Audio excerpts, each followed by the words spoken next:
आप जो कह रहे हैं, आपके दिल के अंदर जो पीड़ा है, जो दुख है, वो जो आप हमारे साथ शेयर कर रहे हैं, हमें इसी में भी एक दिल में एक एहसास होता है कि भाई यार कोई हमारे इस बातों के हमारी आवाज़ को उठा करके हमें थोड़ी शांति और संतोष तो जरूर मिलता है। आज अगर वो सैनिक सड़क पे उतर करके अगर अपना हक की लड़ाई लड़ रहा है, भीख मांग रहा है और उसका हकों की लड़ाई है जो वो सरकार नहीं सुन रही है, इससे बड़ा हमारा कोई दुर्भाग्य नहीं। एक आह्वान करना चाहता हूँ और ये संदेश देना चाहता हूँ कि भाई हमारे जो मांगे आप तक है, जो एमपी के थ्रू, जिला उपायुक्त महोदय के थ्रू जो आपके पास में जो ज्ञापन गया है, उस पर हमारी एक मीटिंग बुलाई जाए, उसके अंदर एक प्रेजेंटेशन दी जाए और जो भी हमारी जायज़ मांगे हैं उन मांगों को पूरा किया जाए। हमारा दुर्भाग्य रहा जैसे ORP 2 20 जनवरी 2023 को PCDA का सर्कुलर नंबर 666 के तहत जो डिक्लेयर की गई,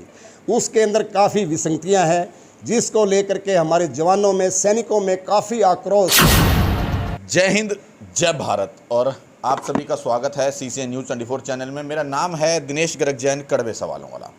बता दूं आपको, इस समय मौजूद हूं मैं जींद ज़िले के अंदर, जो कि हरियाणा के अंदर पड़ता है। और पूर्व सैनिक भाई मेरे अगर आसपास में आप देखेंगे, जितने भी यहाँ पर साथी हैं वो सभी पूर्व सैनिक हैं।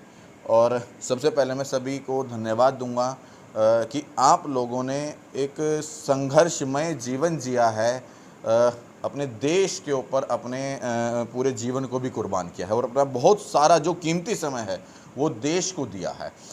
बता दूं, मेरे पीछे जो बैनर आप देख रहे हैं वो है Indian veterans organization district Jind का। ये एक संस्था है इंडियन वेटरन्स ऑर्गेनाइजेशन के नाम से, और डिस्ट्रिक्ट जींद की जो कार्यालय है वहाँ पर मौजूद हूँ। और ये जितने भी साथी मेरे साथ हैं वो सभी जो है जींद के डिस्ट्रिक्ट के जो पदाधिकारी हैं वो हैं। ऊपर जो है इनकी नेशनल बॉडी जो है उनकी तस्वीरें हैं जो देख सकते हैं ऊपर, और नीचे स्टेट की है और ये डिस्ट्रिक्ट की है। और डिस्ट्रिक्ट के जितने भी पदाधिकारी हैं वो सभी यहाँ पर इस समय मौजूद हैं, ठीक है ना जी। और बता दूं आपको कि जो वेटरन्स कैप्टन RS रेड्डू जी डिस्ट्रिक्ट प्रेसिडेंट हैं और वो मेरे साथ मौजूद हैं, और बाकी तमाम साथी भी यहाँ पर हैं। फिर थोड़ी सी भाषा में अपनी बात ज़रूर रखूँगा कि यूं तो आंदोलन बहुत सारे हुआ करते हैं, और जंतर मंतर तो वैसे भी आंदोलन की एक प्रांगण रहा है। आंदोलन वहाँ पर बहुत तरह के होते हैं, बहुत तरह के धरने होते हैं, लेकिन कुछ एक धरने वो होते हैं जो हमारी आंखों में आंसू, दिल में दर्द और पूरे शरीर में रोंगटे खड़े कर देता है। वो है वो जवानों का आंदोलन जो कि पहले भी लगा, सतवीर जी के समय में भी लगा। वो अलग बात है कि धोखा मिला या नहीं मिला, उसके बारे में अभी चर्चा करूँगा मैं।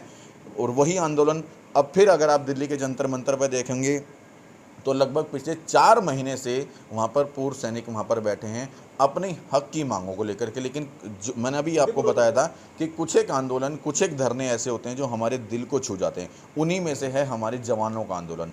मैं इसलिए ये बात बोलता हूँ क्योंकि जवानों को लेकर के हमारे दिल में जो सम्मान होता है, हम लोग इनकी कैप को देखकर ही जय हिंद बोलते हैं, इनकी वर्दी को देखकर ही जय हिंद बोलते हैं। अब हमें नहीं पता उस वर्दी के अंदर जो व्यक्ति है वो आर्मी में है या नहीं है, लेकिन उस वर्दी का इतना सम्मान है, उस कैप का इतना सम्मान है, तो सोचो उस व्यक्ति का कितना सम्मान होगा। और उस व्यक्ति ने जिसने अपना पूरा जीवन अपने देश को दिया हो, और वो सड़कों पर आकर के आज भीख ही है वो, अगर सरकार से अपनी मांग मान रहा है तो, और वो सम्मान नहीं है। जबकि सरकार को या अधिकारियों को उनको एक सम्मान की दृष्टि से देखना चाहिए और सम्मान देना चाहिए, जो कि आज आम आदमी तो देता है, मतलब जनरल पब्लिक है, हम और आप जो सिविलियन हैं वो तो सम्मान देते हैं, लेकिन इनके अधिकारी, बड़े अधिकारी या जो सरकार है, अगर सम्मान दिया होता तो शायद 4 महीने से इतनी तपती गर्मी के अंदर जंतर मंतर पर हमारा जवान ना बैठा होता।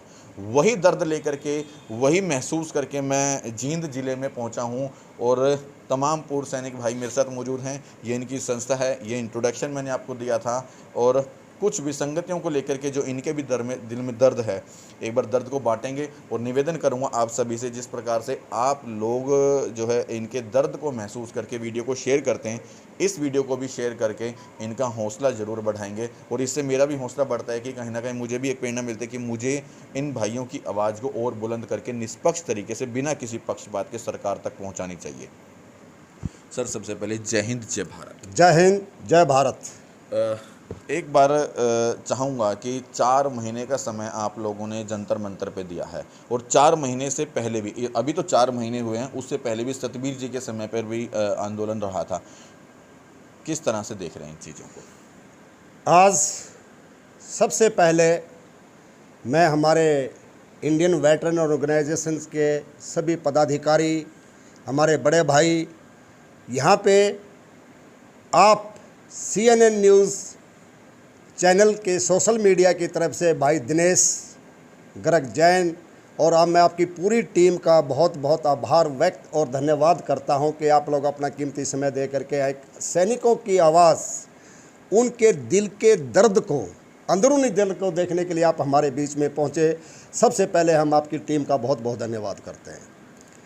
रही बात आज जो ORP 2 के ऊपर 123-24 दिन आज हमारे धरने को वहाँ पे हो चुका है, जो 20 फरवरी से कंटिन्यू है।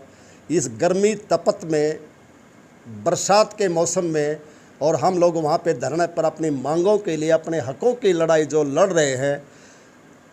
फ्रेंड्स, मैं ये कहना चाहूँगा कि जो पहले हमने अपना बचपन और जवानी देश की अखंडता और संप्रभुता के बचाने के लिए ऐसे विषम परिस्थितियों में जो हमने अपना कीमती समय एक देश को बचाने के लिए किया, जिसके लिए आज हम खुली हवा में सांस ले रहे हैं, आज वो सैनिकों का दुर्भाग्य है कि आज हम अपने हकों की लड़ाई के लिए जंतर मंतर पर धरना दे रहे हैं। और सरकार से हम बार बार ये निवेदन कर रहे हैं। मैंने 20 फरवरी को भी हम वहाँ जंतर मंतर के ऊपर एक बड़ा मंच के ऊपर हमने ये बातें उठाई। 12 मार्च को भी हम लोग वहाँ पे जा कर के गए। 9 अप्रैल 30 अप्रैल को भी हमने है जो सभी DCO को भी है जो ज्ञापन सौंपा सरकार तक पहुँचाने के लिए। और 30 MLA जितने भी हमारे सांसद थे ऑल ओवर इंडिया, सभी सांसदों को भी हमने ज्ञापन सौंपने का काम किया।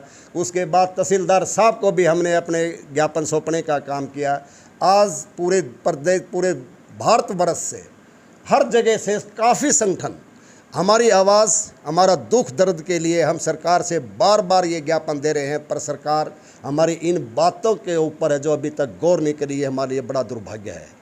हमें इस चीज़ का बहुत दर्द है। जिस आदमी ने अपने घर परिवार को छोड़ करके और एक देश की रक्षा के लिए जो आदमी अपना सब कुछ वहाँ चीज़ करके दे के आता है, जब एक सैनिक भारत माता की जय के साथ तिरंगा हाथ में लेकर के अपना सर्वोच्च बलिदान देश की अखंडता के लिए देता है, और आज वो सैनिक सड़कों पे खड़ा हुआ है, हमारे अंदर बहुत रोष है और बहुत गुस्सा भी है। और हम सरकार से बार बार निवेदन करते हैं कि हमारी मांगों का जल्द से जल्द है जो इसके ऊपर विचार किया जाए और जो हमारी मांगे हैं वो उनको पूरा किया जाए। मुझे एक चीज़ आज इनकी बातें सुन के मेरे को सच में आपको बताऊं कि जब भी मैं आप लोगों का इंटरव्यू करने के लिए कहीं पे भी पहुंचता हूं, मेरी आंखों में एक आंसू भर जाते हैं, दिल में दर्द जागता है। लेकिन कमबख्त सरकार से कहूँगा, साला जब एक आम आदमी को इनको आवाज़ सुनता है तो रोना आ जाता है। मैं सच बता रहा हूँ, आज आप लोगों को मेरी आँखें भर जाती हैं। कई बार कंट्रोल करता हूँ अपने इमोशंस के ऊपर जब आप लोगों से मिलता हूँ, लेकिन सरकार को समझ नहीं आता। 4 महीने हो गए हैं, वो जवान वहाँ पर बैठा है धूप के अंदर, गर्मी के अंदर, वहाँ पर बारिश इन्होंने झेली, लेकिन सरकार के तस से मस नहीं होती है।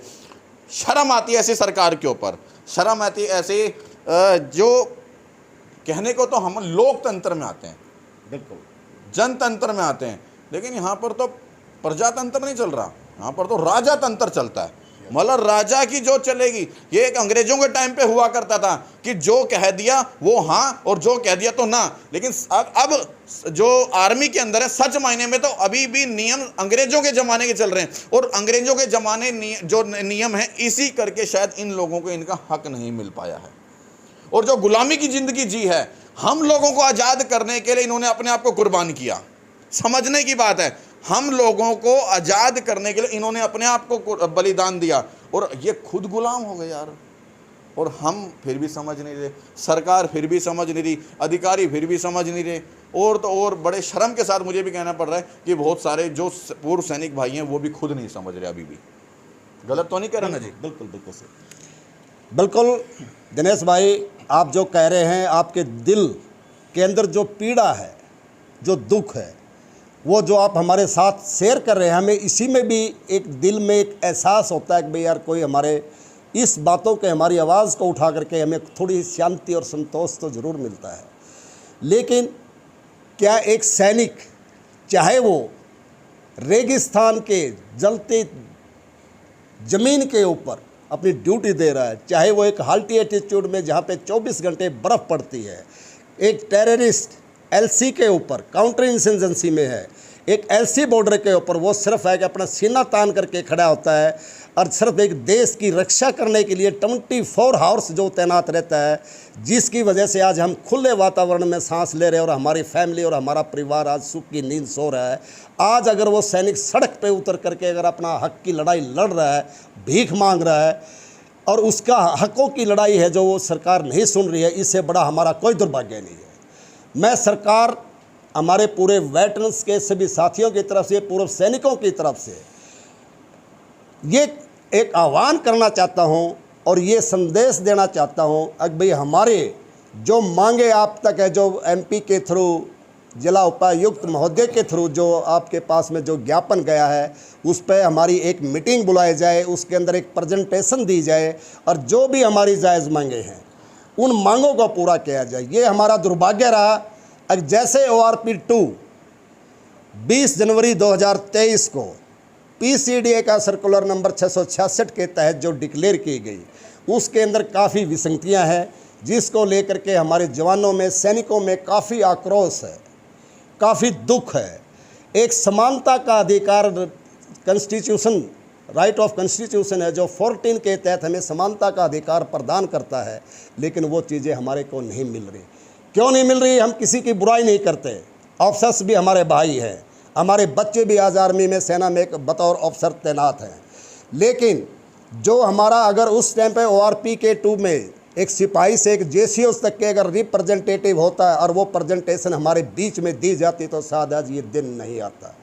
मैं सरकार को ये कहना चाहता हूँ भी जब हमारा 1 जुलाई 2014 को पे कमीशन आउट हुआ, दूसरा सरकार के कथन अनुसार जब हमारा 1 जुलाई 2019 को जो ड्यू था, जिसको आपने 20 जनवरी 2023 को इम्प्लीमेंट किया, 4 साल बाद, उसके बाद भी 4 साल के बाद भी आप लोगों ने, चाहे उसमें हमारा फैक्टर्स का मामला रहा हो, चाहे हमारे मिनिमम और मैक्सिमम एवरेज का रहा, जो आपका पैरा 0.8.3 पैरा आपका जो बोलता है, चाहे हमारी MSP की है, हमारी डिसेबिलिटी की है, वार इंजरी पेंशन की है, स्पेशल फैमिलीज़ की है, लिबरलाइज्ड पेंशन्स की है, जो भी विसंगतियाँ है, चाहे आपका पे लेवल है 3 से 4 करना था, एक अधिकारी वर्ग का दे दिया, ठीक है, वो भी हमारे अधिकारी हैं, भारत के नागरिक हैं, अच्छा कर रहे हैं, लेकिन सैनिकों ने अप टू ऑनरी सिपाही से लेकर के अप टू ऑनरी कैप्टन तक उन्होंने क्या बुरा कर दिया।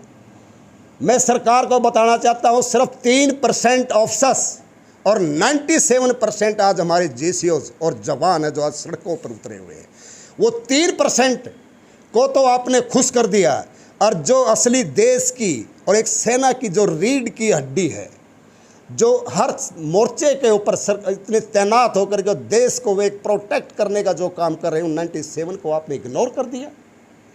तो ये सरकार कहाँ से हो रही है, क्या कर रही है? क्यों नहीं इसको रिकंसिडर करके इसको ढंग से इसको इम्प्लीमेंट किया जाए? तो मेरा सरकार से अनुरोध है, भारत सरकार से, honourable prime minister, honourable president of India, under honourable chief of staff, tri services के, इसके ऊपर बैठ करके पुनः मंथन किया जाए, इसके ऊपर चिंतन किया जाए, और जो हमारी जायज़ हक की लड़ाई है, हमारे JCOs और जवानों को बीच में बैठा करके इस हक की लड़ाई को दुरुस्त और ठीक किया जाए और हमारे हक दिया जाए। मैं पूरे सैनिक, भारतवर्ष के पूरे सैनिकों को भी ये आह्वान करता हूँ कि ये लड़ाई अभी नहीं तो कभी नहीं। हम सैनिक अपना हक मांगते, नहीं किसी से भीख मांगते। सैनिक एकता जिंदाबाद, सैनिक एकता जिंदाबाद, सैनिक एकता जिंदाबाद। हम अपना हक मांगते, नहीं किसी से भीख मांगते। सैनिक अपना हक मांगते, नहीं किसी से भीख मांगते। धन्यवाद। आज एक चीज़ मैं और बताऊंगा, देखिए जितने भी यहाँ पर सैनिक हैं, सबकी आंखों में एक रोष है, लेकिन अंदर दिल में एक जोश है। दूसरी बात बताऊंगा, आज हर माँ बाप चाहते हैं मेरे बच्चे की शादी हो, एक सुंदर सी बीवी आ जाए, मैं लूँगा थोड़ी देर में, एक सुंदर सी बीवी आ जाए और सच महीने में 2 बच्चे हो जाए और पर बेटा कहीं ना कहीं अच्छी बैंक में या और मैनेजर बन के जॉब कर ले। लेकिन इनके अंदर वो एक जज्बा था कि क्या नाम है, हमें पैसे ही कमाने होते तो शायद ये किसी और लाइन में भी जा सकते थे, ये पैसे ही कमाने होते तो किसी और लाइन में भी जा सकते थे, लेकिन इनके अंदर एक जुनून था कि हमें देश की सेवा करनी है। देश प्रेम की भावना को लेकर ये लोग निकले थे घर से। साल में 1, 1.5, 2 महीने की छुट्टी मिलती है, तब ये अपने परिवार और अपने बच्चों से मिलते हैं और बच्चे इनसे मिल पाते हैं। समझ रहे हैं? हम लोग सिविलियंस कितनी आसानी से जय हिंद बोलते हैं, जय हिंद जय भारत बोल देते हैं, इनको देख के सैल्यूट भी करते हैं, लेकिन जब हम इनके दर्द को महसूस करेंगे, इनके जीवन को देखेंगे कि इनका जीवन बीतता कैसे, इनके परिवार इनके बिना कैसे रहता है और ये अपने परिवार के बिना कैसे रहते हैं, वही खून इनके अंदर है जो हमारे अंदर है, वही बॉडी का पार्ट हमारा है, वही बॉडी का पार्ट इनका। लेकिन इतना है कि हमारे चोट लगती है तो हम बचाते हैं, लेकिन ये अपने कुर्बान करने के लिए, शहीद होने के लिए बॉर्डर पे जाते हैं। लेकिन सरकार हम लोग इसलिए चुनते हैं कि हम लोग वोट इसलिए देते हैं ताकि नेताजी बनेंगे तो सांसद बनेंगे, मुख्यमंत्री चुनते हैं, प्रधानमंत्री से चुनते हैं कि हम लोगों की रक्षा करेगी, हम लोगों को प्रोटेक्शन देंगे। लेकिन जब वो हम लोगों के साथ इस तरह की विसंगति करें, मतलब हम लोगों के साथ मतलब है हमारे जब सैनिकों के साथ, क्योंकि ये हैं तो हम हैं, इसलिए मैं हम लोग बोल रहा हूँ, ये हैं तो हम हैं। और अगर इस तरह की विसंगतियाँ हमारे जवानों के साथ होंगी तो कौन बॉर्डर पे भेजेगा अपने बच्चे को?